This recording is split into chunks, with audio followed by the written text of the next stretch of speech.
Welcome back to the Fanspeak Network and another episode of Degen Power Hour with my brother Steve. We are going to talk DFS, quick look back at week one, early look at week two, Battle Royale week two, and of course, Monday Night Football, props and parlays, Vikings, Bears we have on deck tonight. We're going to do that all in just 1 minute.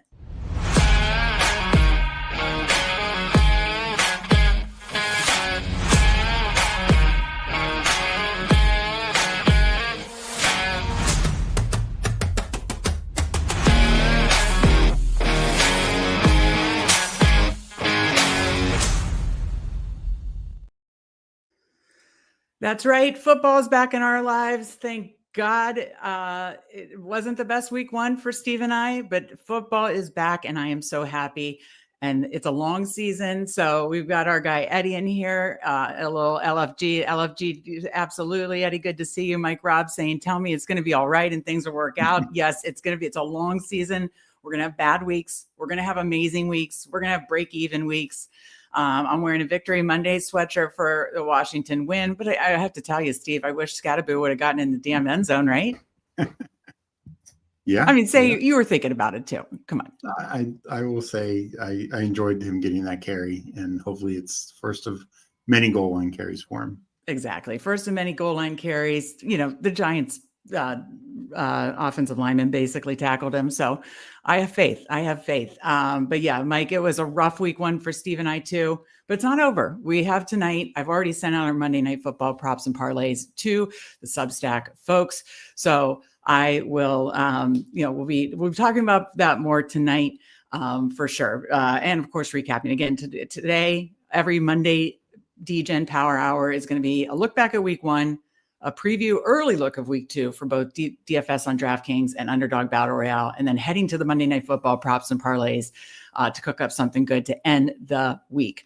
Let me get to chat, and then I'll get to you, Steve, and then we will get right into it. Of course, we got Kicks in here says, as a lifetime Bears fan, I could say Bears never play well on Monday nights. It will be interesting to see if Ben Johnson can get them to play at a level they've never played at a Monday night. So yeah, I don't know what to make of this game. I like props, but I don't really have a good feel on the side or total or anything. We've got our guy, Paul, in here, Legion 13. Did a ton of drafts with him in the summer. Good to see you, Paul. Adam Thielen, TD, manifesting. Steve, I'm sure you're manifesting as well for your best ball shares. Yeah, that would be really nice. Eddie in here is wish casting Coleman and QJ if in more in my lineups. My Daniel Jones bags are on fire. Yeah, I mean, you and I were on Daniel Jones the whole time, so he looked good week one. I know it was against the Dolphins, but we'll take it and keep moving on. I know Eddie asked us, do we look at our best ball lineups? Not really. I mean, I am going to keep an eye on my marathon because I wanted to make a big stand on marathon this year. I have over 50 marathon lineups. So in the classic, not really. Kind of just see if anything's really like spiking high. In the marathon, yes, I want to kind of keep an eye on like what's trending as high weekly scores. And then, of course, first quarter and eliminator. So talk about how you're handling looking at best ball before we get into everything today. Yeah, I mean, right now I'm looking at more from like a portfolio standpoint. Guys that I'm above the field on there doing well, I feel good about. Guys that I'm below the field on there doing well, I don't feel good about.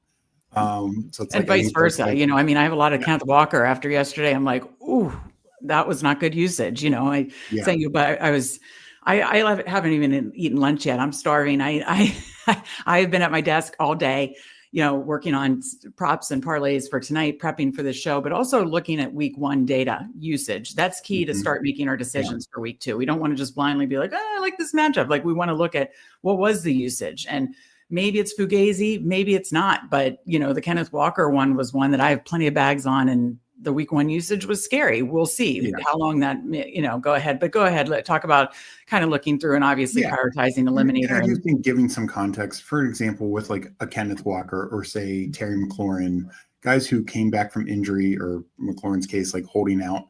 Kenneth Walker didn't play a lot in camp because he was banged up. So it's not shocking maybe that week one, that was more of a split.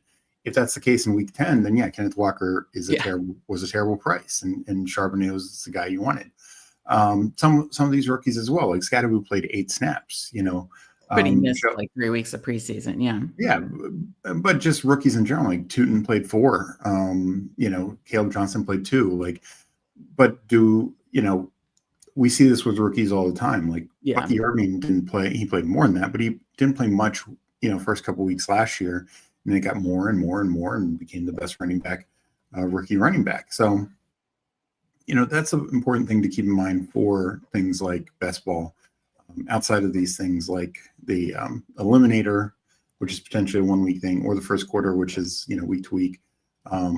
These other things, there's still plenty of time for things to. Right. That's why I really don't start taking until mid-season, Thanksgiving. That's when I really start like sweating out the classic contest. But Steve, how are your first quarter and eliminator bags looking with 1 game to go? I looked last night, first quarter. I think I'm currently advancing. I did a total of 42. I think I'm advancing about 33%. Oh, nice. But, that's wonderful. I do have definitely some Thielen for first quarter. I definitely have a Dunze and a handful of other pieces as well. So I didn't like analyze the lineups, like which one's gonna, which ones do I need still. Right. But if you held around 33% there, that would be really nice because the advance rates the rest of the way in first quarter are awesome. So yeah. So a limb was over 50%. I think I was advancing 12 of 19, and then my big limb I was advancing, though that could be a little closer than I like. Oh, that's a biggie. Yeah. Did you just do the one big limb? Yeah. Okay. But I did 19 regular limb, and I was advancing 12 so over 50%. But again, I didn't look at like what tonight's game could be because Thielen is obviously like my highest receiver. Odunze's up there for me. Mason, I have high exposure on.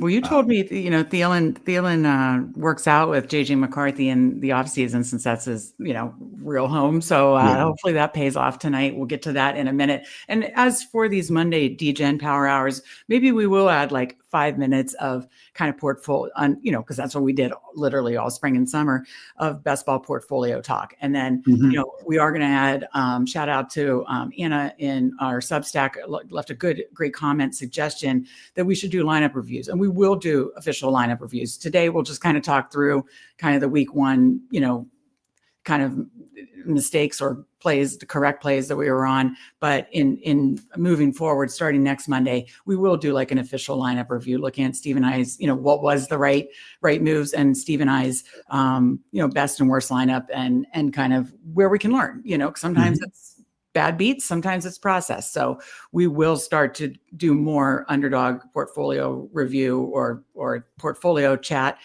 each and every week in these Monday shows, and a DFS lineup review. So thank you for the suggestion on that, Anna.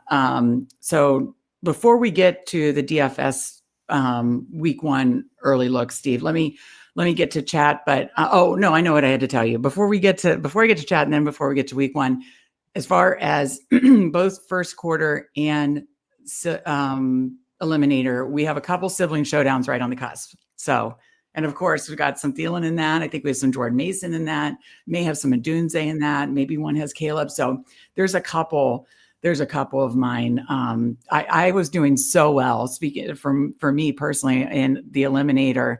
I only did 15, and I think I was advancing like 9 or 10 out of 15. I was like, look at this. And then, I mean, I had Henry in some, but, and I had Lamar, and I had Allen in 1 or 2, Lamar, but yeah, right now I'm advancing like 3 out of 15. So, but there are literally like, I think of those 15, like I said, I think I'm currently moving on in 3, but I have literally, I'm in 7th or 8th place, including a couple sibling showdowns with you in like 4 or 5. So like right on that cusp, it's going to come down to tonight. So we'll see what moves on eliminator. And I think there's a first quarter sibling showdown right on the cusp too. So fingers crossed that you advance a lot. I advance a lot. We advance some sibling showdowns tonight. So that's that. Any other, week 1 DFS thoughts before we turn the page to week 2 and get to chat? Yeah, no, I think just going back to talking about usage, it's also like, there were things where we were on the right track on things, but it just didn't pan out.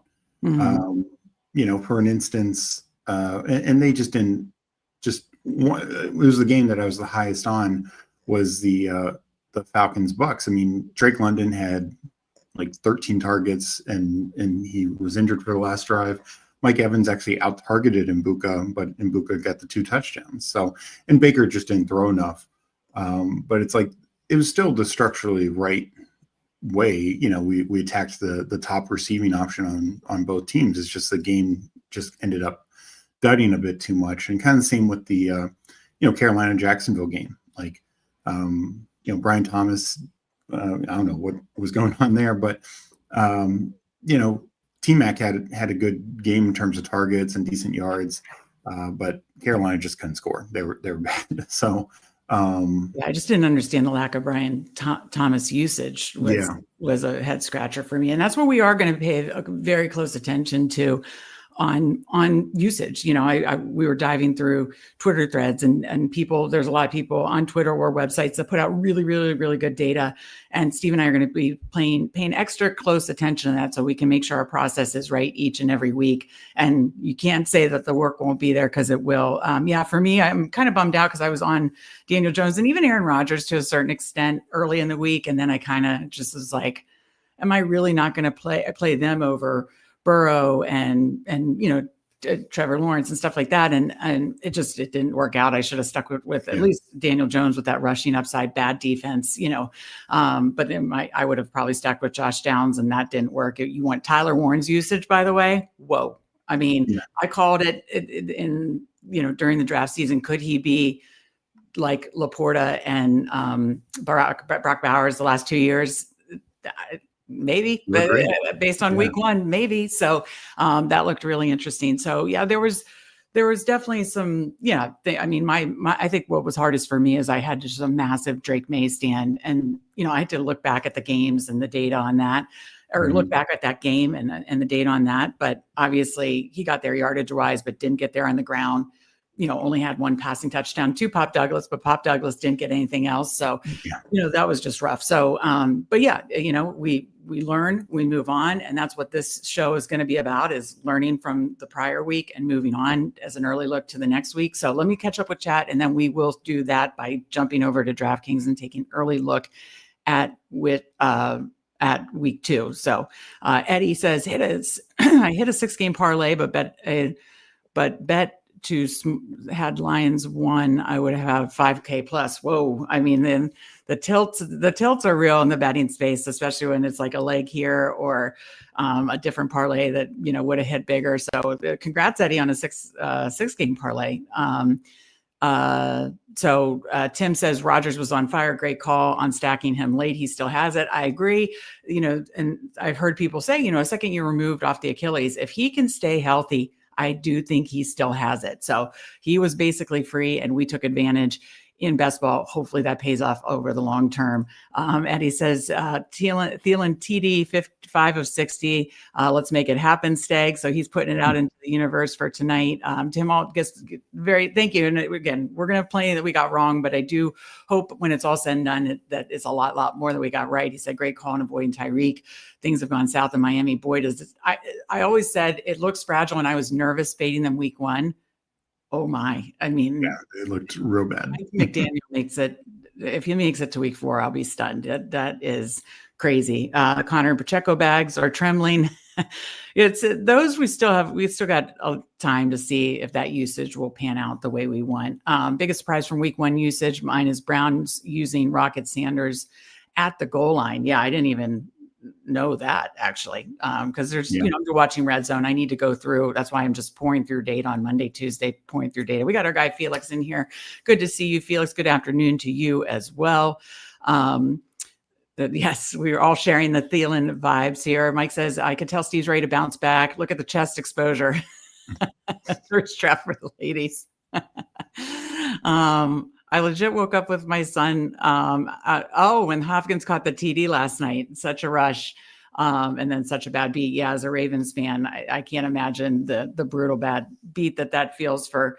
Bills are feeling really good. Ravens fans, that's rough. But yeah, that game was amazing. Football's back. NFL's back. That was amazing to nightcap it last night.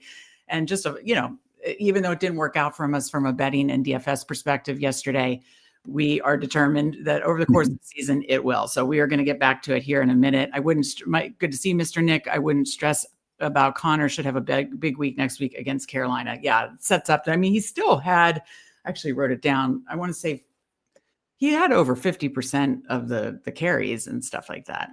Yeah. I mean, the snaps were a little closer, but his opportunities were like 60%. Yeah, exactly. Okay. All right. We are going to then first do a DFS week 2 early look. If you're coming in, hit that like button. We appreciate it. Helps us out. If you are not subscribed yet to the Fanspeak Network, please hit the subscribe button. We are literally putting out content almost every single day of the week. The only day off is Sunday. Now, Saturdays is only for Substack subs only. And Substack subs, it's $34.99 for the entire year. You get a 7-day free trial. Link is in the description. You're getting sent something every single day for either bets, Underdog, Battle Royale, or DFS. So I just sent the Monday night bets already. So that's already been sent to Substack subs. So subs link is in the description for that. Okay, Steve, we're looking at DFS. DraftKings, we're talking week 2 early look. Let me bring it over, and then we can kind of look at what stands out to us for week 2. So obviously this doesn't include the island games. I know Washington plays on Thursday night, and then I have to pull up what the Sunday and Monday night schedule is next week. Sunday, it's Falcons Vikings on Sunday night, and then there's 2 Monday night games: Bucks Texans, Chargers, Raiders. Oh, it's the doubleheader Monday night thing. Okay. Yeah. Got it. Okay. All right. So why is it not loading? Okay, there we go. So taking an early look here, Steve, you just mentioned the teams that are off the slate. Obviously, we have some big, expensive quarterbacks that did put up some monster games with Josh Allen, Lamar Jackson, Jalen Hurts. And then, of course, Joe Burrow did not put up a monster game, but does he bounce back against Jacksonville week 2? Those are your top 4 quarterbacks. And then we got Kyler Murray, Purdy, Mahomes, Knicks, Goff, Dak, Prescott underneath that. And then I would say, then you get into the lower tier, but the lower tier has some kind of potential. You got Justin Fields at 5,700, Trevor Lawrence, 5,600. Do we go back to the well against that Cincinnati defense? Aaron Rodgers, amazing week 1, 4 touchdowns against Seattle. That defense is legit. So I don't know about that. 5,500. Caleb Williams, we will see tonight. Tua stinks. Drake May, do we go back to him against Miami at just 5,200? Daniel Jones, tough matchup for him, 5,200. And then you got the probably not as interested. So again, this is our first look. You'll get a survey from us Wednesday and tons of content Thursday, Friday, Saturday. So first look, what are you liking at the quarterback position? Well, I think last week it was, and I know like Mayfield was only a couple hundred less than Burrow, but you essentially only had 2 of the quote unquote elites of the 5 elites, Daniels and Burrow. So you have 4. So that I think it's going to be harder to fully fade or avoid that area. I will say, obviously, I think Burrow has a very good situation. I know it wasn't a good week 1, but we just know what this team can be. I mean, I don't think anyone should question what Joe Burrow, Chase, and Higgins can be. So I like that matchup a lot. I do think Baltimore, A, they're at home. B, they're going to be pissed. I would not want to be the Browns this week. I wouldn't want to get in front of Derrick. I mean, I wouldn't ever want to get in front of who would want to get in front of Derrick Henry after that? Yeah. Woo. But Lamar as well. I mean, Lamar, talked about how he kind of wanted to go for it on 4th down there at the end. And I mean, he had a great game. So that is intriguing. And I will say, while the Jets defense is good, Aaron Rodgers just sliced and diced them. So to think that Josh Allen can't now, I'm probably going to be less on Allen just because the letdown aspect after that big game. That emotional, I could see a little bit of a letdown spot there. So I think of the 4 elites, the ones I'm most intrigued with are Jackson and Burrow. I would agree with you on that. Yeah. Going down, look, Kyler was sick and had a good game. Now he's got a great matchup. So there's at least some intrigue there. But I will point to Dak Prescott against the Giants secondary. I think we saw Jaden Daniels just carve them up.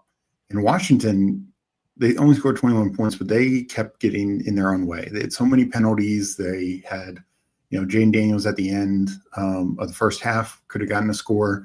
They just kind of misplayed that. So we saw Dak. I know the stats didn't back it up, but some of that was, of course, the drops. Dak looked good against the Eagles. I think this is a much better matchup. And again, at home, Dallas at home, Dak at home has been much better historically. So I think that's very intriguing. And I will say, I'll say Fields. He looked really good against the Steelers defense. How wild that game. We thought that game was going to be 17-10 before the Ravens Bills. It was the highest scoring game on the slate. It was projected for, I think, over 38.5. And, one of the teams almost, they almost each scored that.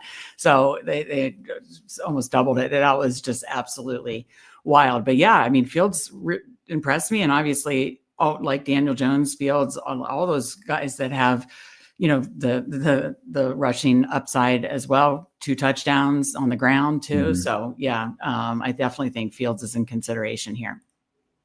Yeah. And so then finally, like you mentioned, it didn't work out with May, but now May has the matchup against Miami. I don't think that defense got any better. It is in Miami, but and the thing is, Kayshon Boutte looked good. Henry looked good. Diggs played less than 50% of the snaps and tied for the team lead in targets. So I just think he's going to get worked in more and more. There's at least, we saw what Daniel Jones did against this team. I think you'll see Josh McDaniels try and do some of those same things, using May's mobility. Yeah. You would hope after watching what Daniel Jones did. What about Lawrence? Are you going back to the well against the crappy Cincy defense? If it's like right now, it's worth mentioning. I don't think he obviously looked great against Carolina. That was also a weird game with the rain delay. We saw that or the weather delay, I should say. We saw that the other night when Dallas and the Eagles were both offense looked unstoppable, and then they had that weather delay, and then they get one field goal the rest of the game. Yeah. So there could be some of that. I think if you're playing enough lineups, Kane to Lawrence makes sense because I can't imagine he'll be highly owned, and the game is obviously ripe for a shootout with 2 questionable defenses. I'm with you. The other one I'd throw out is, it's obviously very limited, but you know who it's going to. You could just literally stack Purdy, Pearsall, CMC with all the injuries they have and just say, it's more difficult, but it's against New Orleans in the Dome, and you know exactly who to play him with. There's literally no question there. Yeah, that's true. Again, this is our early look. We'll have content Wednesday, Thursday, Friday, Saturday to really nail it down and hopefully have a much better week than week 1.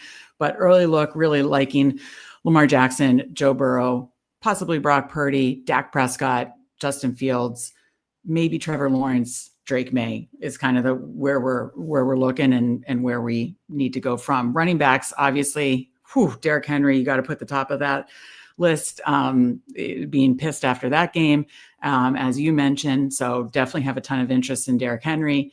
A lot of big, studs on the slate here with Henry, Barkley, McCaffrey, Gibbs right off the top. How do you even narrow it down if you had to pick one, Steve? For me, it's going to be McCaffrey. Like you just said, it's essentially a 2-man team right now.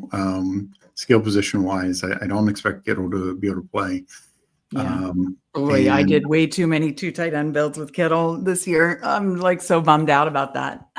And hopefully it's not too serious of an injury and he'll be back in a couple of weeks. But, when it comes to McCaffrey, the usage, he just didn't get a touchdown. He had 150 combined yards. Oh my God, he had 32 touches. His usage was off the charts. So I think he is the number 1 option against a bad Saints team. They're in a dome, right? Just fast track, all that kind of stuff. Derrick Henry, I think, is a close second. As for what else I'd be looking at, James Conner, as somebody mentioned, facing that Carolina run defense. ETN ran right through them. Yeah. And even, some other Jags backs had some nice carries as well. And, maybe the ownership will be a little lower on him because of the, 60, Benson cut into his opportunities a little more, maybe that'll bring the ownership down a little bit. So I'm with you on the James Conner call. Who else are you liking at early look? Another one with crazy, amazing usage. Now, not the defense you want to target. Jonathan Taylor just didn't get in the end zone, but his usage was amazing. Yeah. He even got I think 3 targets in the first quarter. You've said it from the beginning, the best thing for the pass catchers and Warren, all the receivers, and Jonathan Taylor is Daniel Jones starting, and we saw that bear out week 1. So yeah, it's a tough matchup, but Jonathan Taylor's usage was really, really nice. Moving down, Steve, I have to apologize for the James Cook giving you a hard time. That made me look silly yesterday. So hope over the course of the season, maybe we can get some James Cook lineups. But are you going to him against the Jets, or what do you? It is a tough matchup. The Jets really bottled up the Steelers running backs. Jalen Warren had the touchdown, but he was just it was a receiving touchdown though. Yeah. And combined, the Steelers backs averaged under 3 yards per carry. Yeah. But I think the Bills offer something different, and their offensive line's better. Cook is better than any running back on the Steelers, and the threat of Josh Allen running. Right. Helps. Better than Aaron Rodgers, right? Right. So, no. But the other one I'm really interested in is Chase Brown. His usage was strong. At home in what should be a high-scoring game against Jacksonville's defense, which Jacksonville's defense gave up a lot of total production to Chuba Hubbard. And, I just think, again, we kind of know what the Bengals offense can be. And if they're scoring 4 or 5, 6 touchdowns, which they're extremely capable of, Chase Brown's going to get a lot of that. I'll get to the chat in a minute after we get through these running backs. Anybody else that you're liking? Because that takes us down to, Connor's 6.6K, James Cook 6.4. What are you liking under 6.4 and below? I was very impressed with Tony Pollard's usage. We knew he had a tough matchup week 1. Yeah, and it was such a tough matchup, but I think Pollard's going to be just fine. Spears is still out, and this is just a much better matchup, and in Tennessee. So, yeah, I think that's good. I think ETN. I don't think it was just a product of playing against the Panthers. I think ETN was clear lead back. They played all 4 backs, but he was by far the clear lead back. Yeah. And I think that kind of continues as well. I need to see the full snap breakdown on that. I knew he was the lead back and obviously did amazing. And the price there, I wouldn't be surprised if he's chalk against Cincinnati or chalkier, especially since the passing game really didn't get there. 5.7K is definitely interesting though. When it gets down a little lower here, you can make cases for these guys, but I don't feel warm and fuzzy about any of them based on usage unless I'm missing something. Does anything stick out to you? One thing, and we'll have to see how good the Bears defense is tonight, but David Montgomery, yes, Gibbs ended up with way more catches, but that was the last 2 drives. Through the third quarter, Montgomery had more carries and they were even in targets. Maybe Gibbs had 1 more target. So the fact that you're getting Montgomery a couple thousand less, and obviously just has a really good touchdown upside, I think is fair at 5,400 because he's not a stone zero in the passing game. He had 4 catches, for 15 yards or whatever it was, against a really tough Packers defense.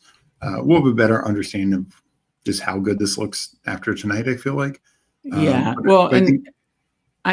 wonder if the ownership could be a little, I'm a little scared about the Lions. How long is it going to take for these new coordinators, or is the loss of the offensive lineman a fear that we rightfully kind of had this offseason? I think I kind of want to see more games from the Lions before I have, roster them with confidence, I'd say, but I get the point, and you'd probably get some lower ownership there, but yeah. I have to say, ETN and up is probably where I'm going to be living. When we called out that 2-3 tight end builds would even be viable on DraftKings. If you looked at the top, it was a mix. Some were 4 receivers, some were 3 running back, but we'll have to see how this week plays out. Let's move over to receiver. But before we do that, let me catch up with the chat really quick here. Kick says only one more subscriber to 800. Appreciate that. Yes, we were so close to 800, and then we want to keep this train rolling to 1,000 and past that. So please, if you're watching and haven't subscribed yet, hit that subscribe button. We have content literally every single day except on Sunday. And Saturday is for Substack subs only, and link is in the description there. As also, if you're coming in, hit that like button. We certainly appreciate it. We got Kyle Siebert audio in here. I double stacked Allen with Shakir and Coleman. I was down bad. Now I'm up by 15, have the Bears defense, and my opponent has Jefferson. Do you think I win? Hard to say, but I will say that, we've seen the players, and, that's why I'm not interested in any of Jefferson's props tonight. Well, obviously they're high, but he even has really good number on his anytime touchdown, but we see that the people that miss camp time, either holdouts or injury, kind of start slow. So, maybe Jefferson doesn't have a big night tonight. So I don't know. What do you think? Yeah, no. And he, the 2 games against the Bears last year, I don't think he had big games, right? No, you and I were going through that when we were working on the Monday night props, and one game he did have a touchdown, but both for Jefferson, one was like 2 for 30 and the other was like 6 for 70 some, and he had 1 touchdown. It wasn't anything special. So yeah. So we got Mike Robb in here. Sorry, go ahead. No, I think you'd be still very live. If Jefferson might not go off this game. Yeah. Mike Robb with how many more kick returns are happening, how we feel about defensive kick returners. Yeah, the old double dip that CSU Ram used to talk about. I would only consider that for showdown, he says, with the new wrinkle. Maybe showdown for sure, but not in major lineups or not in classic contests, I should say. We got our guy Chad Candles, GM ready for some Monday night football. Absolutely. So are we. Almost done talking DFS week 2 early look, and then we'll go over to the Battle Royale streets. Then we will talk Monday Night Football. I can't wait. I don't know if I feel like super amazing about my read on this game, but I definitely like what we've already put together, sent to our Substack subs, and we're going to talk through some props here in a little bit. But yes, ready for some Monday Night Football. Absolutely. Got the Disbanded Brotherhood Dot. Absolutely. Good to see you. Disbanded. Paul says, where was Darius Slayton? I was wondering the same thing. That Giants offensive line did not hold up at all. The whole offense looked like crap. I thought Neighbors would get even more, but what were your thoughts on, did Slayton not even get targeted? I forget, maybe 2 targets or something like that. Yeah. I think over the course of the season, hopefully old Slayton will be fine, because he was one of our favorite late round clicks, but, and he got paid. So, he got paid, and he was out there for 85% of the snaps or something like that. It was, one thing is they just need to get that offense in some sort of rhythm. They were so out of rhythm, out of sync. They didn't sustain drives outside that one early. They look bad for sure. Yeah. Our guy Chad Candle says Kittle was on his way to a monster game. Yeah, that's I already had a touchdown, and then, gets injured, hamstring injury. That sucks. So hope he can come back, but hope he can come back when he's ready, and, not because obviously there will be some re-injury risks. So definitely nervous about that. We got No Cap Mac in here. How we doing, guys? Have we talked about our favorite bets for tonight? Not yet. We're covering, we did a quick week 1 recap. Now a little bit of portfolio talk on about best ball. Now we're at DFS early look for week 2. Then we'll head over to the Underdog streets, and then Monday Night Football. We are going to get into that probably in about a half hour. We got our Hulk mashed potatoes. Good to see you. Hey. And then Mike Rob talking about Devin Hester. Okay, Steve, on to receivers. Week 2, early look. Again, you're going to get a lot more from us in the content Wednesday through Saturday. But obviously at the top, you've got Chase, Lamb, Puka, who had an amazing game, was in the Millie Maker winning lineup, Neighbors, ASB, Brian Thomas, who let us down big time, AJ Brown, who was running cardio. What are you thinking at the top of the board? Well, I really like the top to begin with. I do expect a bounce back game for the Bengals passing attack, and that obviously starts with Chase. Lamb, look, he was so highly targeted against the Eagles and was shredding them.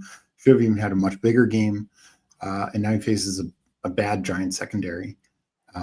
So I would imagine that, he gets off to a good game as Talk well. about another one, like we said, Henry, that's got to be pissed. And, because he had some major drops there. And despite having an amazing game, I really like Lamb this week. 7.8K against the Giants. What else do you like at the top? Yeah, I mean, Puka's usage was great. The matchup is tougher, but we saw Sutton get there. There are different receiver types. So I just don't know how much I like spending up that much for Puka, because I will say I think Neighbors could be in for bounce back. He got plenty of targets, only 5 catches. And, BTJ, it was not a good first game, but now facing the Bengals secondary, that I think is a weakness. But speaking of going lower, like guys like Sutton and Flowers, Higgins, I like that tier a lot. And JSN, I think all those guys. I mean, JSN's targets were bananas. Yeah. I mean, absolutely wild. And then, JSN, 6,000 even after just an insane. What do you have, like 60% of the target? No, I don't know. I like, like went 50% of the targets. Yeah. No, I was going through all the data, and I know like it was just outrageous target share. So especially on a full point PPR site like DraftKings, because he didn't even score a touchdown, did he? No. I mean, he was in the winning Millie Maker lineup without even getting in the end zone. So, I mean, tough matchup.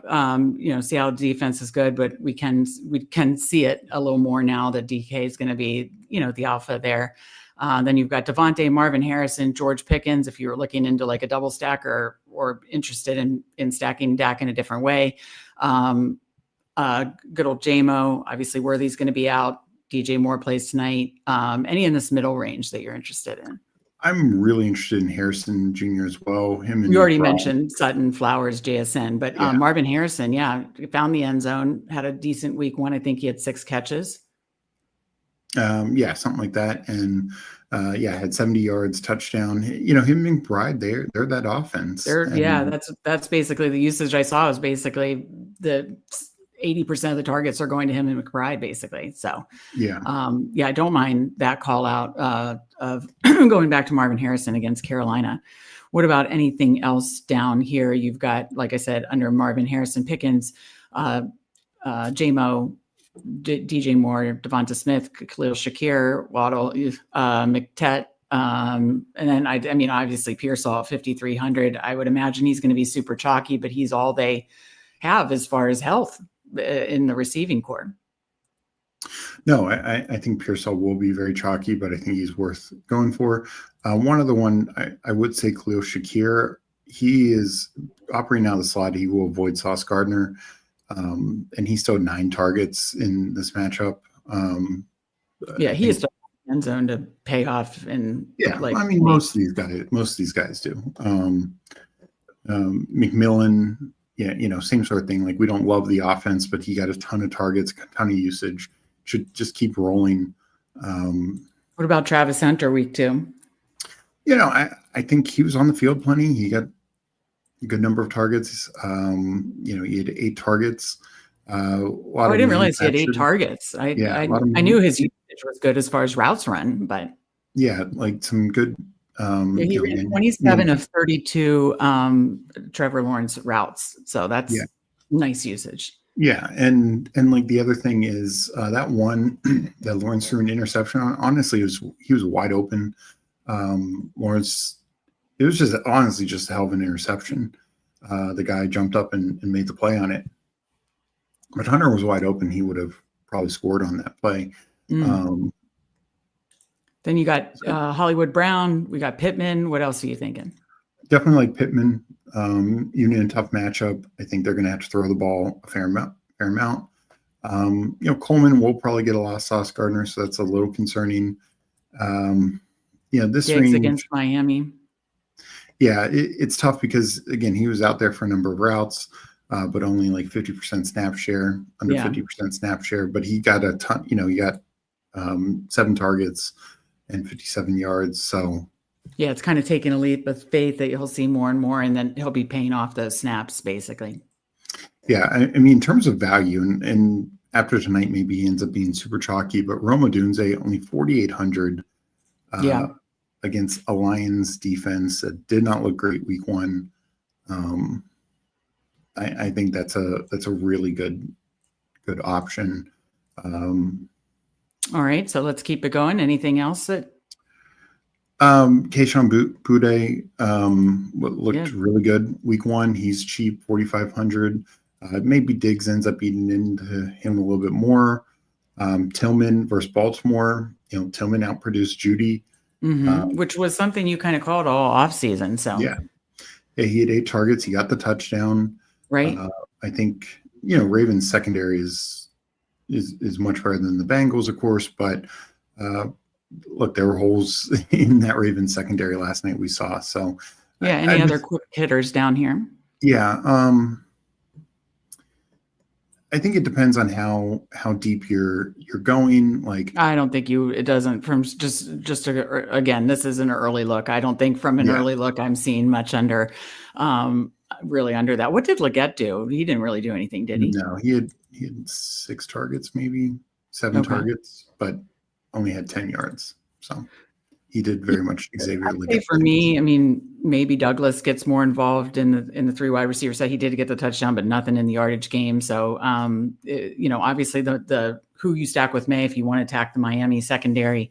We obviously saw, and we can get to this in a minute, Tyler Warren get there and Pittman get there. So for kind of copy and pasting that, maybe it's more Diggs Henry, but you could go there, but I agree with the Tillman call.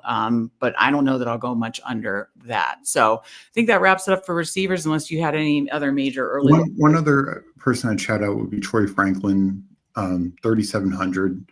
He outproduced Mims, even though he played less. So he got a number of targets. He was second on the team in targets. Okay. How many targets did he get yesterday? 6 or 7. Okay. All right. Again, we're going to keep pouring through data to make sure that the data and usage match up to where we feel like we're going to make decisions here. And again, this is just our early look. We will have a ton of DFS content Wednesday through Saturday. So top of the board for tight end to wrap it up, Steve, before we get to the underdog streets and then the Monday Night Football streets. Trey McBride, George Kittle will likely be out. Obviously, Travis Kelce, Sam Laporta, Mark Andrews. For me, you could go to McBride and pay up, but I'm always been a pay down girl. It'll probably start at Tyler Warren for me at 4,500. Anything you're seeing up top, Steve, and then we'll. I mean, McBride is, I think, obviously worth going to. Laporta, the Bears last year were bad against tight end, and Laporta was the focal point week one. Yeah, we'll find out. A little teaser. We may be talking about Hawkinson here in a little bit. So, but I like Tyler Warren. I think Hunter Henry was heavily involved, and his pricing went up $100. Yeah. So Tyler Warren, 4,500. Hunter Henry, 44,000 even. So those probably in the mid range are my 2 favorite. Just their matchups and their usage, right? Yeah. Okay. Yeah. So then I think looking at guys like Jonnu had Jonnu Smith down 3.9K. Yeah. What do you see here? And then we'll wrap this up to head to the underdog streets. So I think a lot of targets there. I think both Goddard and Ferguson were pretty involved week one at cheap prices in good offenses. I like targeting those. But the big one would be Juwan Johnson. Massive usage week one. 3.6K. Yeah, 3.6K. And then at the same price point, Brenton Strange, big usage there as well. He led the Jacksonville. I mean, didn't think I'd be saying this after week one. He led them in receiving yards. Yeah. Yep. So I really like hitting up both those 2 guys for sure. Okay. All right, Steve, you bring over, I'll remove this. You bring over the underdog to head to the Battle Royale streets. Again, we did the DFS week one early look. We'll have a ton of content Wednesday through Saturday here on the channel and our Substack, link in the description for our Substack. Now let's move over to Underdog Battle Royale. Again, it's kind of going to be the same early look, but how we apply it to doing a Battle Royale draft. So how do you want to handle this, Steve? Did you want to look at ADPs, or did you just want to just jump in to a draft? And let's jump in one.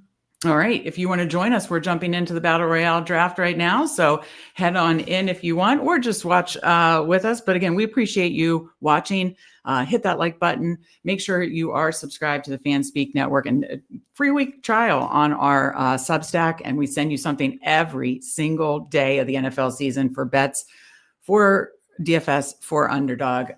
We already sent our Monday night bets. We are, I had the statistics here a minute ago. Where did I put that? We are 5-9. And so not a winning record yet, but we're going to get there. And we're definitely down units now. Haven't hit a parlay, but we're close. So I'm telling you, we are going to be profitable. Stick with us. And I hopefully we'll have a good night tonight. But link in the description, you have a free week trial, $34.99 for the entire year. But yeah, hit that like button. We're about to get to the Underdog Streets. Are you jumping in, Steve? Well, I was going to have you count it down for us. Oh, okay. Okay. First of all, Mike Robb mentioned JSN being a absolute target monster. We got Saul Hoodman in here. Good to see you. Chase Brown versus everybody. Got it in there yesterday. We got Eddie. If you want to join us, we're jumping into a draft. Chad Candles jumped into the underflow. I thought you were jumping in, Steve. I was waiting for you to finish talking. Oh, okay. Sorry, Chad, that you got in the underflow. Steve and I need to work on our communication there. That's my bad. I'll hand up. That's my fault. All right. Okay, we'll get to that in a minute. Yeah, you go ahead. In 5 seconds. And in 5, 4, 3, 2, 1, enter. Probably 20 minutes of Battle Royale talk here, Eddie, for week 2, and then we will jump in to Monday Night Football, props, parlays. Chad Candles, it's totally fine. I didn't wait for the countdown. Still blame Meg. I kind of blame you, but it's okay. All right, how many are we waiting for? We're waiting on one more. Chad Candles, I'm bugging my brother when he's going to visit me in Baltimore. So hopefully we need to get a Sunday fun day on the books, right, Steve? Absolutely. Yeah. We need Meg to do the countdown. I want to be like Frau. That was a good movie reference. So we are filled now. Okay. All right. We are filled. What spot do we get? We got the 6th spot. Oh, God, we got that last week. That blows. I was inverted and Mike in here. Oh, nice. We got Mike Robb in here? Yep. Let's go. Okay, I was inverted. If you're watching, good to see you. And then Mike Robb, always love drafting with you. Yeah, so we had the 6th spot, 6, 7. Just early. I did a wildcat earlier. I do think running back and quarterback is where I'm focused early. Mm-hmm. Yeah. I was just going to ask, like, the texture, the nature of this slate, where are you leaning early? So you kind of said it. And honestly, when we were going through, I mean, you can see some bounce back spots like for Chase or Neighbors. And then, I certainly love Lamb this week, but God, do I love, obviously the running backs we talked, like Henry and CMC, which are going to be long gone by the time we get to our pick. So, yeah. Okay. Yeah. I mean, McCaffrey. I'm surprised McCaffrey is 4 ADP actually. I think he's moving up. My guess is by the end of the week, he might be 2 or 3. Yeah. Well, if Mike wants him, he can get him. Yeah. This guy Lamar went 2, so went Henry, Lamar, Chase. Mike goes McCaffrey. I think that's very smart. I say if Lamb's there, we go Lamb. Okay. I mean, Saquon's matchup, tough run D. Okay, it worked. Okay, Lamb. And what else do you want? I could see a letdown for Josh Allen.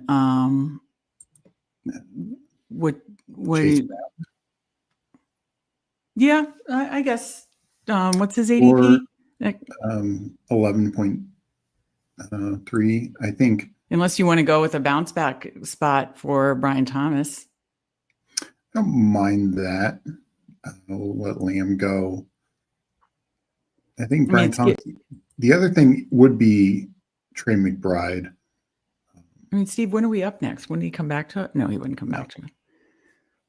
I don't know. You know me. I don't value tight ends at all. So yeah, but again, we're talking I understand, Royale. but I'd be fine with Tyler Warren. That's a much worse matchup. All right, well, you better pick someone. I'll go Brian Thomas. All right. So, I said I wanted to not do wide receiver early, but we went back-to-back receiver. Well, the 6 spot stinks.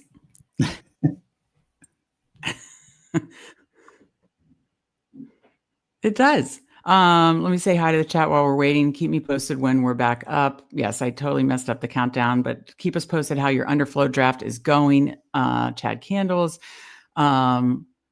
Michelangelo Rob.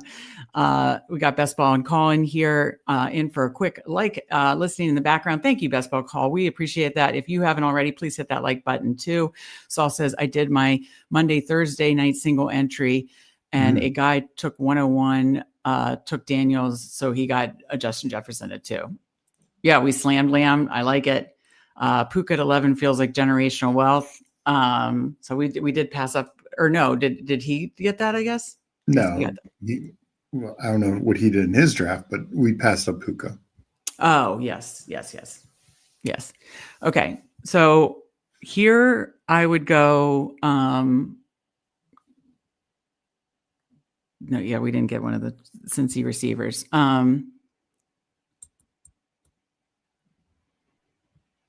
So what numbers are we at? 18 and 19? 18, 19, yeah.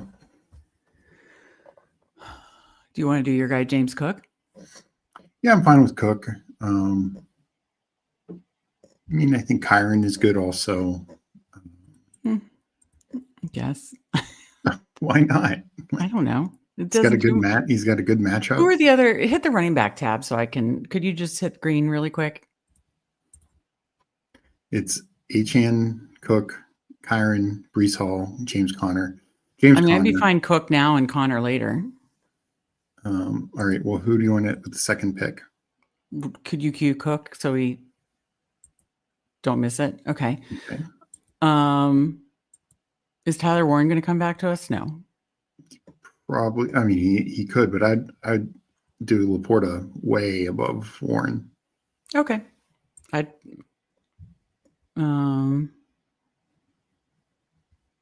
Okay, so you like Warren or Laporte? I wouldn't say way above, but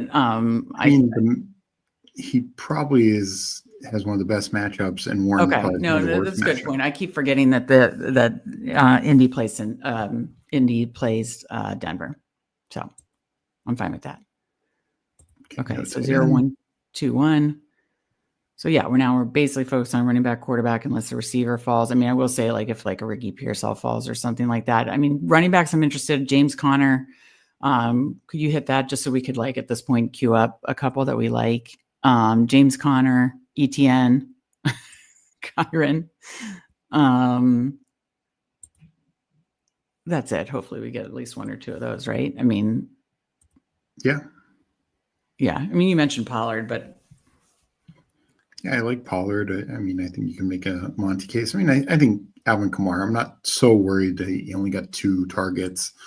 I don't think that's going to be the norm. Well, we missed the Drake May rushing. We had a low line parlay that Eckler easily hit his receiving.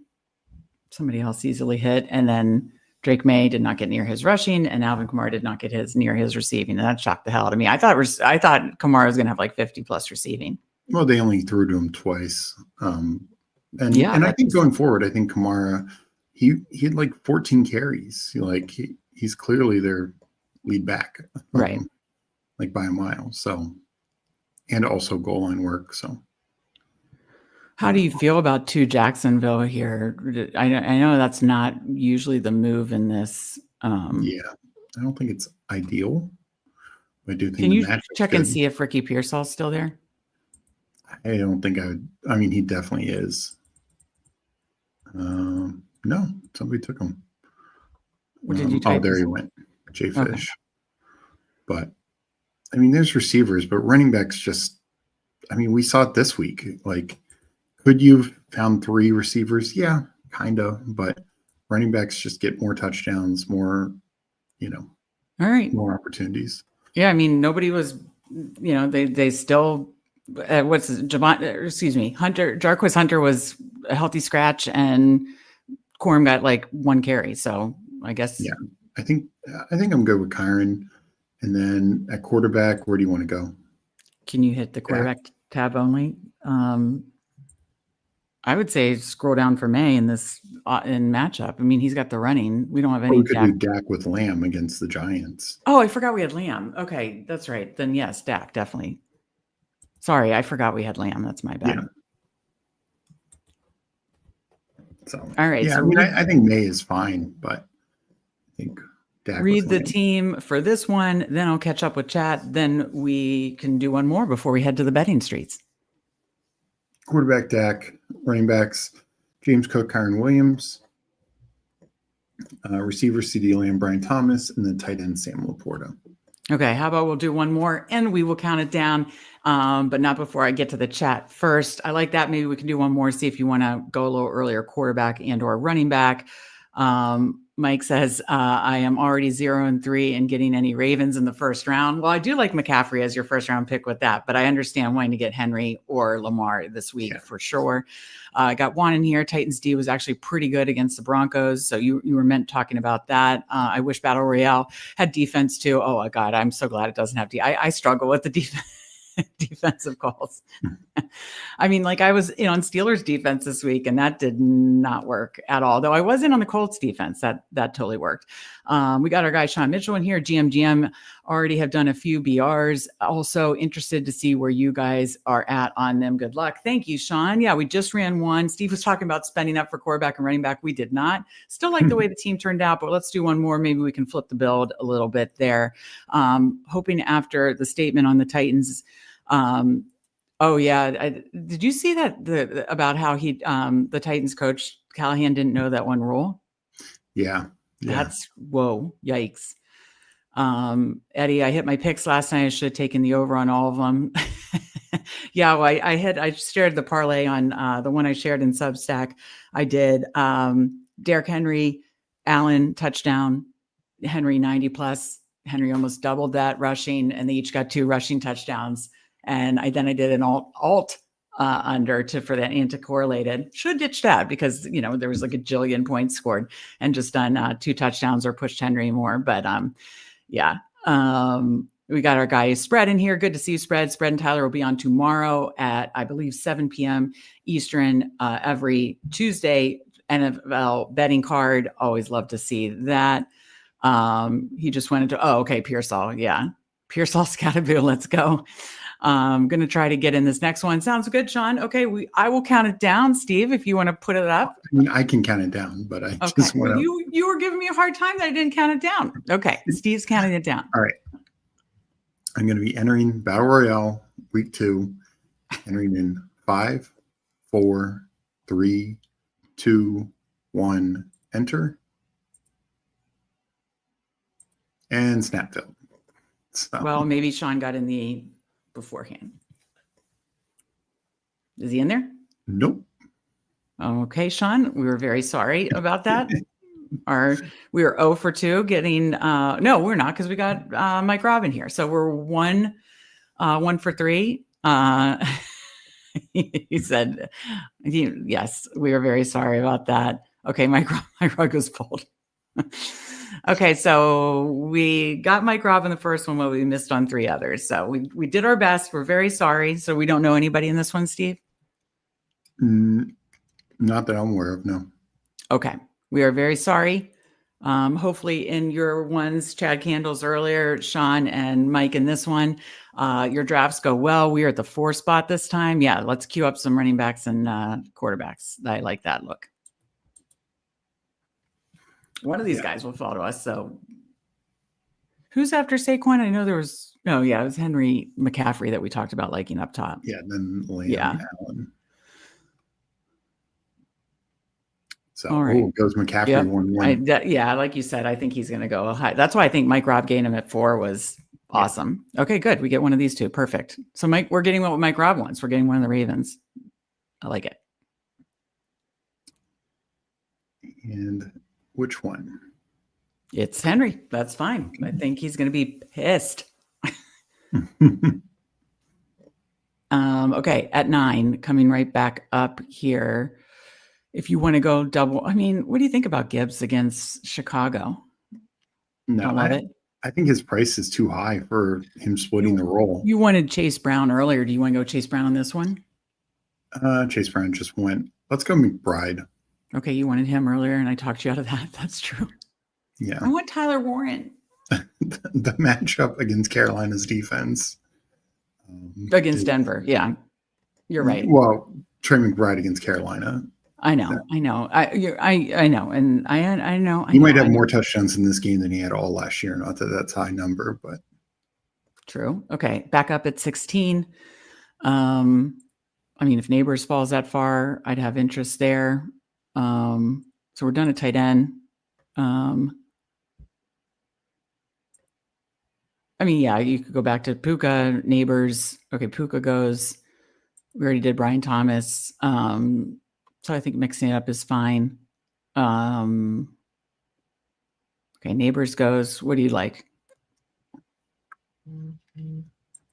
Yeah, this isn't a great area. It's like some bad matchups, like Hurts versus Kansas City. I mean, we worked in the Super Bowl, so we could go to that. I don't like Achan. Don't want to do Harrison because of us having McBride. We already double stacked. Yeah. Do you want to do Hurts? I really want to do May in this one, but you don't like Jonathan Taylor or just pull up James Cook again? I feel like that's a tough. I mean, one, we could get Cook back, but all right. JT, I feel is tough. I don't like either of our drafts. I mean, we legitimately could have the top. I mean, if we have Jonathan Taylor or James, I mean, yeah, you said Jets run defense is tough. I mean, I guess Denver's run defense is, yeah, I mean, Pollard didn't get anything going there. But I mean, Jonathan Taylor's workload, he got some in the passing game too. So if he's there, I still actually have interest in Jonathan Taylor. I say Jonathan Taylor or Pearsall are my two here. Okay. We have no receivers yet. Yeah, Jason just went. And I feel no pressure to, I mean, do you want JT? I feel no pressure to get AJ Brown. I mean, if we're banking on what happened, like 2 rushing touchdowns. Do you want JT? Or unless you want to do AJ Brown. I mean, he was running wind sprints. No, I'm fine. Receiver is much deeper this week. I mean, Taylor still is the usage. It's a tough matchup. And it's a tough matchup. He had insane usage, was used in the passing game.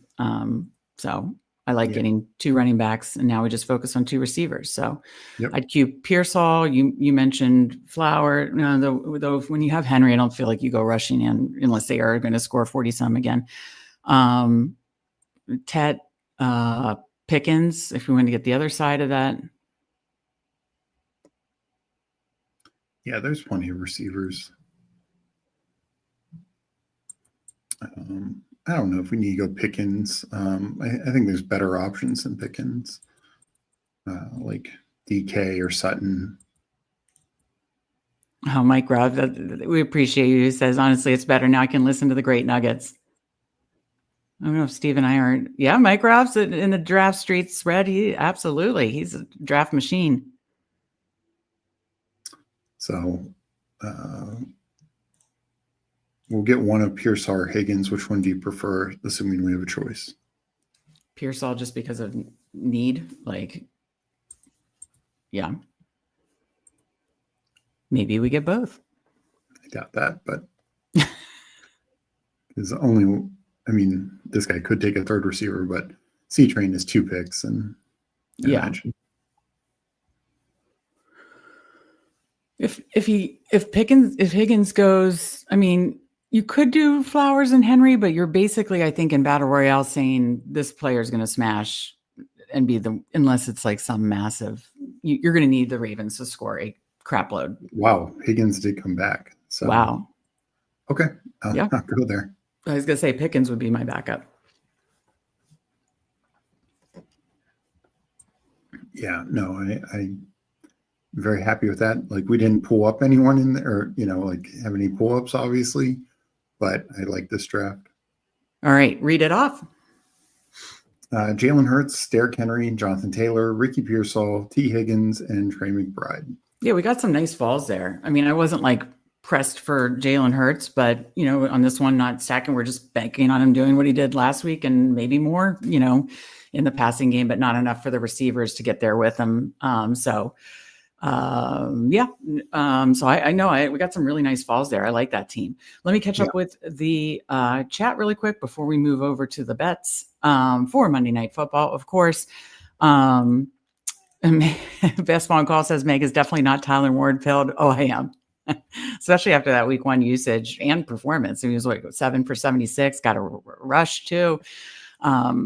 Mike Robb is a fantasy elitist. I get it. Okay, so they're making deals in chat. Okay, Sean, you'll have to let us know how your draft went. Fields and Wilson seem to be a cheap right now without market correcting yet. Lamar Zay just torched Buffalo. Shortish week for Buffalo in a shootout off a big win. So yeah, I definitely think it could be a letdown spot. And I think Fields, Wilson, that's a very good point, Sean. I like that a lot.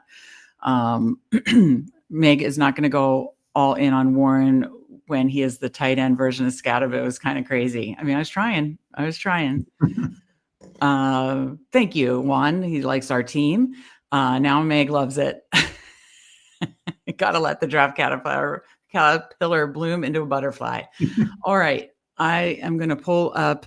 Why don't you give your early breakdown on tonight's game? How do you think it's going to go? Who wins? The side total thing. I know earlier, a while back, Eddie had asked, who do you think wins or side total thing. We are not as much in side and totals. That definitely is a spread and Tyler thing, except when I, throw in an all under that doesn't even come close to get an anti-correlated boost. But no, tell me what you think is going to happen there while I pull over Underdog. Yeah. So my lean tonight is it's essentially a pick'em game, right? It's basically a point. I like the Vikings. I know they're on the road to Chicago, but I just think the Vikings defense is better. The offensive line is better. The weapons are fairly comparable. Quarterback could be a difference, but JJ McCarthy was highly touted and recruited in his own right. Caleb has more experience, and honestly, from an offensive coaching standpoint, as much as we love Ben Johnson, we know what Kevin O'Connell can do. So I'm going to go with the Vikings. The over under. Yeah, it's 43.5 right now. And it's essentially a pick 'em, but -1.5 for Vikings. So you essentially like the Vikings side. What do you think on the over under 43.5? I think the over is the better bet. Just there are so many offensive weapons on both teams. Yes, the defense on the Vikings could be very good. But as we see, like offense generally matters more. And I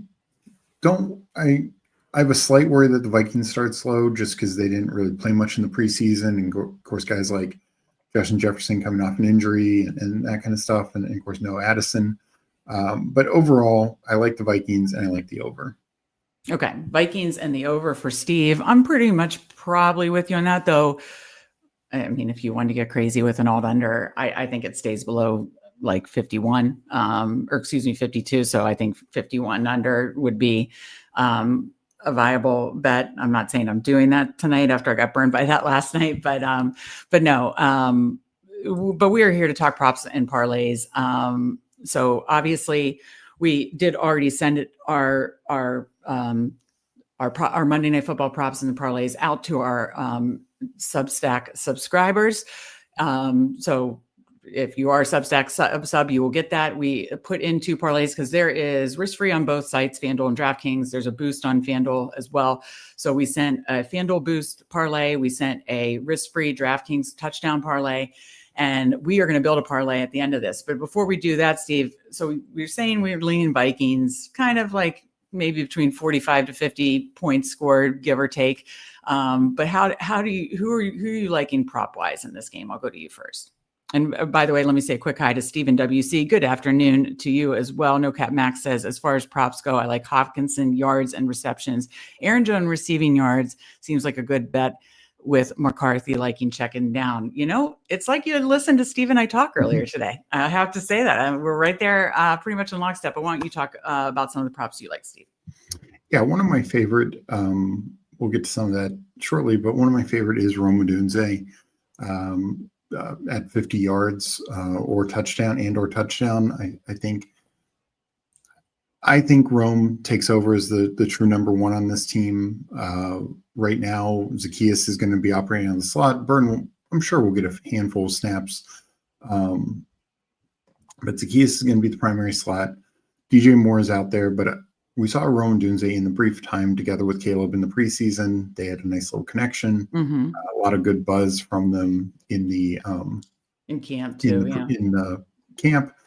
And there's a reason why they're both drafted in the top 10 2 years ago. So I like Rome Odunze to kind of have a big game against the Vikings. He also gets he's going to get any and all deep targets on this team. So like the 50-yard side of it, he could get that in one catch, two catches. So I like that quite a bit. And that's even money still here. Yeah, Rome Odunze 50 yards is even money plus 100. So love that. All right, do you want me to go to my next page? Yeah, you go and then we'll kind of go back and forth. I do absolutely love both running backs receiving. You mentioned Aaron Jones. I like both Aaron Jones and Swift, but my next favorite prop is TJ Hawkinson. You mentioned him. Obviously no Jordan Addison. Justin Jefferson's, missed like literally over 3 weeks of camp, didn't play in the preseason at all. I'm not saying he's not going to do anything, but he also last year did not have amazing games against Chicago. So again, no Addison, Jefferson coming off not playing much in the, camp preseason. I like TJ Hawkinson plus 132 for 50 plus receiving yards. Hawkinson's been good to me over the years. I think I've hit 2 parlays with Hawkinson around this number. So maybe I'm feeling a little vibes there, but I really like the TJ Hawkinson line in general for kind of his role and what he should be on this team, but especially here in week 1, given the nature of the surrounding receivers. What do you think about that, Steve? Yeah, I think in general, you look at Hawkinson when he came back last year, he was actually decently involved, and that's coming off a big injury. He just didn't get touchdowns. And when now for props, if we're not betting the touchdown, we don't care. But in terms of like DFS or best ball, of course, the touchdowns are going to matter quite a bit. But sure, he got good targets, he got good yards. It was just lacking on touchdowns. And as you mentioned, no Addison. Both Jefferson and Naylor been banged up, missed a lot of camp. They did just add Adam Thielen, but he's only been there 9 days, or whatever it is. So he does throw with JJ McCarthy in the offseason now. No, we do have another prop or parlay in the Substack app that I don't mind. I think Thielen can be fine, but the idea is just Hawkinson's there. He's the clear number 1 tight end. Bears have also struggled. Yes, I was going to say thank you. I forgot to mention that. They averaged giving up about 60 yards per 2 tight ends last year. It was one of the most, weren't they tops in giving up? Yeah, it was like receiving. 5th or 6th in terms of tight end production. Yeah, they gave up not as much, but they gave up a lot of yards to tight ends last year. So hopefully we can run that back. And this TJ Hawkinson makes sense both from like a matchup and usage, especially week 1 without Addison and Jefferson coming back. So I like that a ton. We got our guy Cody off the schneid, was in the final 4 of Best Ball Jeopardy this summer. He says, "Speak about my guy Rome. My ears burn." Probably captaining Rome on DK. So he's going to be in the showdown streets. We always recommend New Orfield does a ton of showdown content on Flannelverse.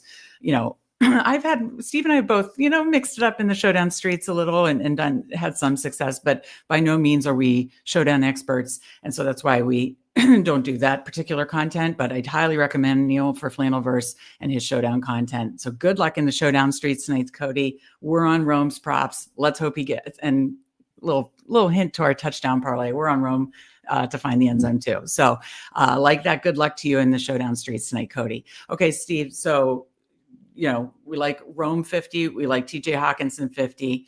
We like both receivers. We looked it up. Both running backs. And I don't mind Thielen. I'll just throw it out there. 30 plus is a low bar to clear for Adam Thielen. with his, obviously just familiarity of the team. It's not like he went to a brand new situation. It's where his home is. And, obviously it does throw JJ McCarthy in the offseason. So don't mind Thielen 30 plus yards. But I will say the two running backs and their receiving lines. DeAndre Swift, you can get plus 130 at 20 yards. Aaron Jones plus 106 at 20 plus receiving yards. So for them to both get 20 plus receiving yards, you're getting a plus money banger there. I like both of those, quite honestly. And both of them, Steve and I were looking at just like, because both similar situations last year, are on the same teams last year, both cleared this line. I want to say like 10 out of the 17 games. One was maybe 10, one was maybe 12. I mean, it was like, again, and quite honestly, a lot of times they blew past it for 30, 40 or more. So I like this. I think this is a nice gift to get 20 plus receiving at plus money. So we are building any other thoughts on that, Steve? Of course. Yeah. And I think it just makes a lot of sense. Also, like, yes, the Vikings brought in Jordan Mason, but he's going to be primarily running the football near the goal line. Yeah. And Aaron Jones, why would it not be what we saw a year ago? And then on the other side of it, Swift, there's Roshan. I don't know, if Roshan's going to play. And then it's Kyle Monangai, who doesn't have a good passing background. Right. Plus, he missed a ton of time as well. Is Roshan out tonight? I mean, I don't know if he's out, but I mean, we haven't heard yet, though, yeah, right? Yeah. Yeah, it'd be interesting to see what I know, because Monangai was banged up, but he should be active. It'll be just interesting to see that usage there. So yeah, and then the other point of it is we know Ben Johnson. He likes throwing to his backs. Yeah. So yeah, I think both Swift and Jones are really good bets. Last year we were saying that you could bet 25 plus receiving for Gibbs and Montgomery in the same game. There were several games, just like there were several games that both Montgomery and Gibbs got there in the both scored a touchdown. There were several games where both of them got 25 plus receiving too. Yeah. Absolutely. So just shows how much he likes to throw to his backs, Ben Johnson, that is. Our guy Spread makes a great point. Our guy Simon Edwards, he's done some of our promo videos. He's amazing. He's got Heat Seeker Sports. He wrote Heat Seeker Sports on YouTube. Check that out too for great showdown content. So great point Spread. Simon does some amazing showdown content as well. Mike Robb said Hawkbean plus 455 on DK for 50 yards and a touchdown is a nice bet. I think that is a nice little simple parlay that I may do as well. I like that. Shout out, Mike. So see, got some good audience participation here, Steve. But any other props I threw out, like the Thielen 30. But again, everything was sent to our Substack subs. We sent 2 parlays out, one being a touchdown, one and then we're building this as a parlay here too that we will send, because we sent a risk-free DraftKings touchdown parlay. We sent a FanDuel boost parlay, and now I have a risk-free FanDuel here that I'm not going to sit around and let it go to waste. So we're going to build that out in a minute here. But yeah, any other thoughts on that running back receiving? Because I just like both of them. Yeah, no, like I mentioned, I think those are very strong options. Yeah. And I know we've had a couple parlays that just missed. We missed, we got Austin Eckler yesterday, missed Kamara the night before, or Friday night. We just missed a 4-leg parlay by Isaiah Pacheco receiving. And I swear to God, Mahomes throw him like a 100-mile-an-hour ball earlier in the game that he had, open day, that open space, that was just absolutely tilting because he got like 3 or 4 targets, but just didn't do much with them. So, yeah, I mean, you do need them to hit, connect, and then, have some open field and that kind of stuff. But we had mentioned Saquon Barkley on the opening night. Wasn't one of our official plays, unfortunately, but he did hit because he ended up for like 24 receiving yards. So yeah, I like this a lot. So let's finish building out this, and then we can end with some like touchdown calls, first touchdown calls for fun. So little preview, we do have these in another low lines parlay. So since this is risk-free, we're going to get wild here. Are you fine with 25 for each, Steve? Yeah. Okay. So 25 for each. Let me back this down so I can actually see. 25 for each. Let me read it. Rome 50 plus yards, Hawkinson 50 plus yards, DeAndre Swift and Aaron Jones 25 alt receiving 25 plus alt receiving for both. That's 24-1. I'll make this a no sweat. You get max 10%, $10 back. 10 for 240. That wouldn't suck. If it loses, we get the bet back. But I would love a 10 for 240 on this one. And it is locked in. I will post this on Twitter and then I will send it, put in the Substack comments. Because again, I already sent our bets and parlays to the Substack subs. Again, link in the description, free 7-day trial, and then $34.99 for a year. Steve, let's just talk touchdowns. People like talking touchdowns, right? We don't know there's gonna be a ton of touchdowns scored, but you go first. Who's your favorite touchdown bet today? Probably my favorite touchdown bet is Rome Odunze. I think this is the breakout game for him. Yeah. Oh, well, that would be fun for my best ball shares too. And Cody would be very happy with that, captaining him. So, and obviously he was high on the best ball streets. You were too. So I like that. Plus 220, shop around. Yeah. Don't know if I think it's better on DraftKings, right, Steve? It's plus 220 on DraftKings as well. Okay. Gotcha. My favorite is Jordan Mason. They brought him for a reason. Plus 200 on FanDuel. What is he on DraftKings? Do you have that pulled up? 190. Okay. So, plus 200 on FanDuel. They brought him in for the reason. Aaron Jones has not had much success over the past 2 years. He's actually been one of the kind of worst goal line backs in the past 2 seasons combined. Got that data from Sharp Football Analysis. Rich Rebar's write-ups are amazing. So they brought Jordan Mason in for a reason to operate between the tackles, short yardage, goal line situations. If we get it, sometimes you need it to be where the opportunity presents itself. But if it does present itself, I like Jordan Mason plus 200. And I like, Mike Robb's call about you like Hawkinson, you like the touchdown too, plus 255 for Hawkinson. Again, no Jordan Addison. Justin Jefferson did not play in preseason, was out for over 3 weeks this preseason or this training camp. So I like Hawkinson at plus 255 to find the end zone too. Just for a little fun to end the show, Steve, give me one score that is at least 10-1 or more. So that would be Mason down basically to find the end zone first. Because sure, you could put Justin Jefferson or Swift. I don't even know if I like Swift to score to, but let's do a fun one. You could go Rome. Make you do something even crazier. If it's not Rome, then I'll go with my guy, Adam Thielen. There it is. That's what I'm talking about. Where did he go? Oh, there he is. Okay. 20-1. Come on. That's worth a little sprinkle, right? Goes back to Minnesota, scores the first touchdown of the season for Minnesota. Yeah. What a story. Yeah. I'll just stick with the Hawkinson love there. If Thielen doesn't get it and it's not Jefferson and it's not Mason, maybe we get Hawkinson to punch one through there. So a couple first touchdowns. Okay, Sean's calling out Cole Kmet first touchdown tonight. What do we got for the Kmet? Any touchdown, just anytime touchdown. Oh, okay. My bad. Well, Cole Kmet anytime is plus 540. So you're getting 5-1 on that. Cody says sneaky Josh Oliver is also fun. What is Josh Oliver? 8-1 for an anytime. So Cole Kmet over 5-1. Josh Oliver 8-1. So we got some. I love the chat giving some some good feedback here. Let me make sure I caught up. Yeah, we got Mike Robb, the 50 yards and a Hawkinson touchdown plus 45 on DK. Sean would also be very happy with the Rome breakout tonight in all caps. Love to see it, Sean. Good to see you.